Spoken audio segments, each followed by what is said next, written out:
Bonjour à tous. Moi, je vais vraiment aujourd'hui partager avec vous un grand élan d'optimisme parce que je considère en fait qu'on est aujourd'hui dans une période historique où jamais les planètes ont été aussi alignées pour la construction bois et plus généralement la construction bas carbone.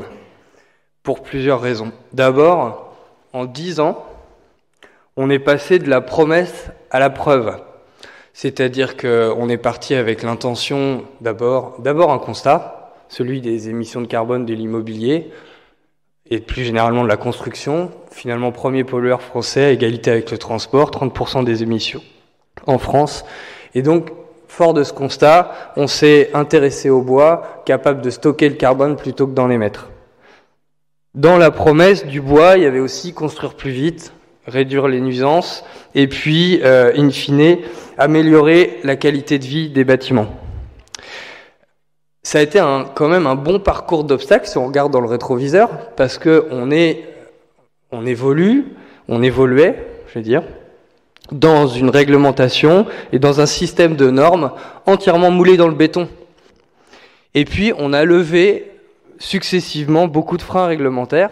Il y en a un très récent qui a été levé il y a 15 jours, qui est la possibilité qui est enfin donnée aux maires d'autoriser le déplafonnement des PLU lorsque vous construisez avec des matériaux biosourcés un bâtiment vertueux. On le savait tous, ça fait 10 ans qu'on explique que quand on fait un bâtiment avec des planchers en bois, on est 15 cm à 20 cm plus haut qu'avec un bâtiment en béton. Tout le monde nous disait oui, on a bien compris, sauf qu'en fait, il n'y avait pas l'outil réglementaire qui rendait à l'aise un maire pour le faire. Ça existe depuis 15 jours, donc ça, bravo, on peut vraiment se féliciter de ça. On a eu d'autres obstacles aussi, puisqu'en fait, on n'a pas beaucoup travaillé pendant les 20 dernières années passées pour rendre compatible la construction bois avec tous les modes de façade qu'on voulait produire, la pierre, la brique, l'enduit, tout ce qui constitue la ville, en fait. Donc il a fallu compenser. Donc il y a des acteurs comme nous qui sont nés, qui ont embarqué chez eux plus d'un tiers d'ingénierie, ce qui est très atypique pour un promoteur immobilier, d'avoir un tiers des effectifs qui sont des ingénieurs dédiés à la R&D, ça n'existe pas aujourd'hui vraiment chez les promoteurs, et c'est très certainement un sujet de transition aussi pour la suite. Et ça a permis de produire des ATEX pour produire des bâtiments dans un style très varié, dans des hauteurs aussi élevées, et en fait de s'attaquer à la grande échelle, alors qu'il y a encore 10 ans, la construction bois, c'était plutôt les maisons individuelles. Mais, je dis, on est dans un alignement des planètes exceptionnel parce que, d'abord, ça marche.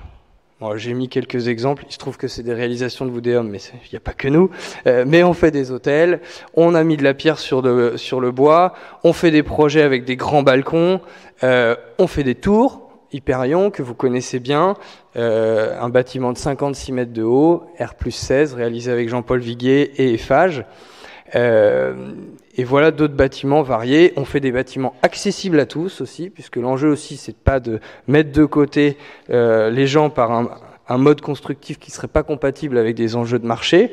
Là, on est par exemple à Saint-Denis sur des logements qui ont été vendus à 4 000 € du mètre carré.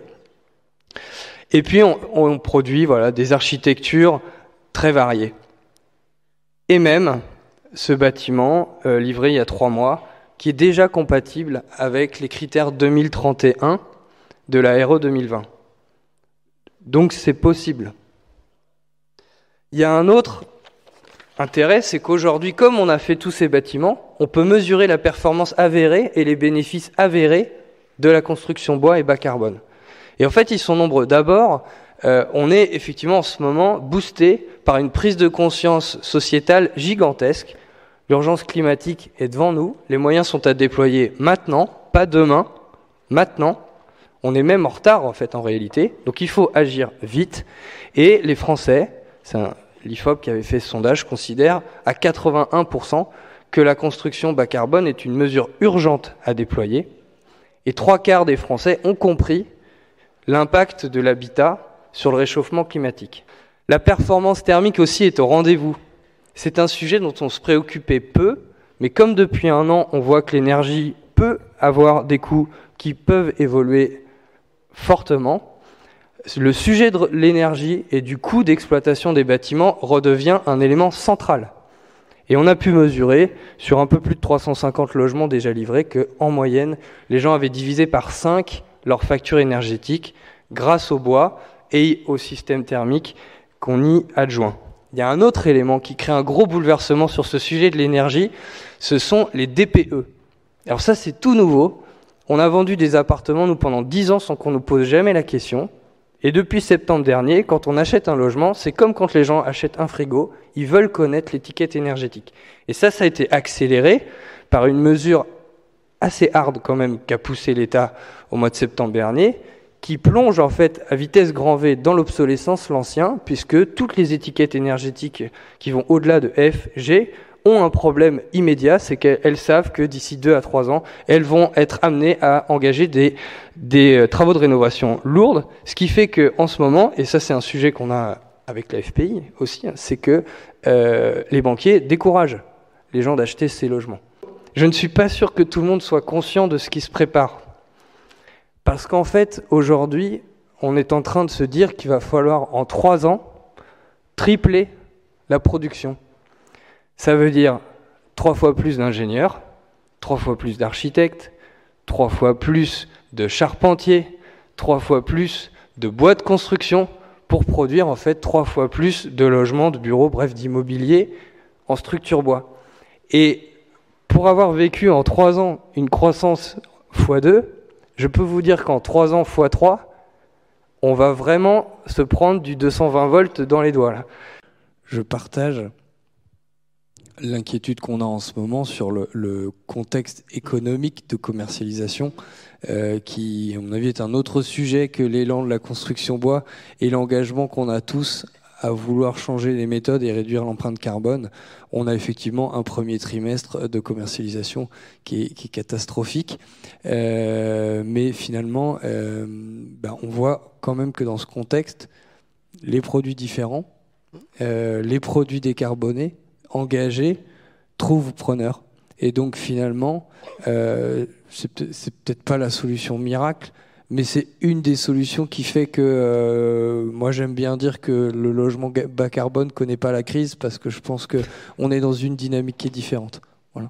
Le coût aujourd'hui, on a une matière première qui est plus chère que le béton. C'est un fait, mais il faut avoir aussi en tête que vous trouvez, il y a un maillage de distribution du béton aujourd'hui qui n'a rien à voir avec le maillage de la construction bois. Vous trouvez du béton à 50 km de n'importe quel chantier, vous ne trouvez pas du bois à 50 km de n'importe quel chantier aujourd'hui s'il est prêt à être installé.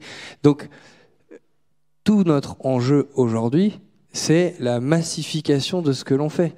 Et il ne faut pas s'arrêter aujourd'hui sur le surcoût constaté de nos premiers de série collectifs, parce que voilà, même si on commence à avoir un volume important tous ensemble, on est encore dans les premiers de série. Et donc en fait, l'enjeu aujourd'hui, c'est l'accélération. Il y avait besoin d'un cap. Des gens, des industriels avaient besoin d'un cap. Ils avaient besoin de savoir si ce qui se passait il y a 5 ans n'était pas un effet de mode avant de remettre 40, 50, 60 millions. On reparle encore de Jean Piveteau, mais j'étais bluffé parce que dans les Échos, il y a un mois, il a dit j'ai investi 40 millions dans ma chaîne de production. Donc je lui disais hier, bravo. Mais il me dit, mais en fait, tous les ans, je mets 20 millions dans mon usine. Moi, je pense que le financement, en fait, va se raréfier. C'est même des grandes banques comme la BNP qui le disent. Le financement va se raréfier. Et en fait, ça va devenir discriminatoire même.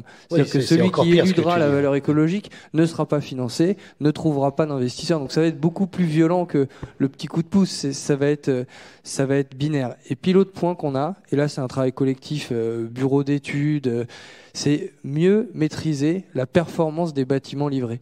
C'est-à-dire qu'on est fort en conception, mais en fait, si on est tellement fort en conception, il faut s'engager sur ce qu'on livre.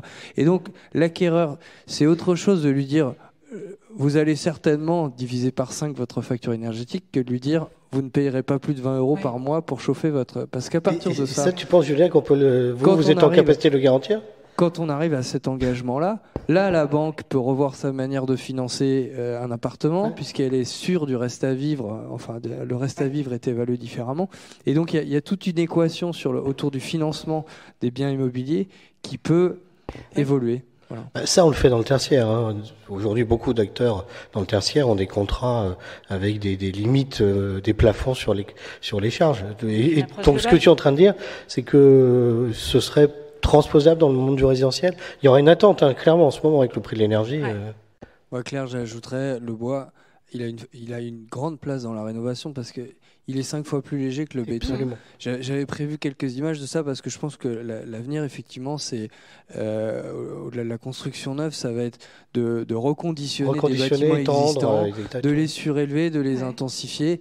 On va par exemple racheter la patinoire de Cergy-Pontoise, on va lui retirer son toit, on va poser 100 logements dessus, en surélévation dessus, rénover un immeuble de bureau, créer 1800 mètres carrés de jardin. Et en fait, c'est des projets comme ça qu'on aurait imaginé infaisables à l'époque où on n'avait peut-être qu'une ressource en tête et qui, en fait, avec la légèreté de ce matériau, ça va ouvrir en fait des champs de foncier hyper intéressants. On va construire au-dessus du périphérique, par exemple, on va surélever des endroits où on pensait qu'on construirait jamais. Voilà.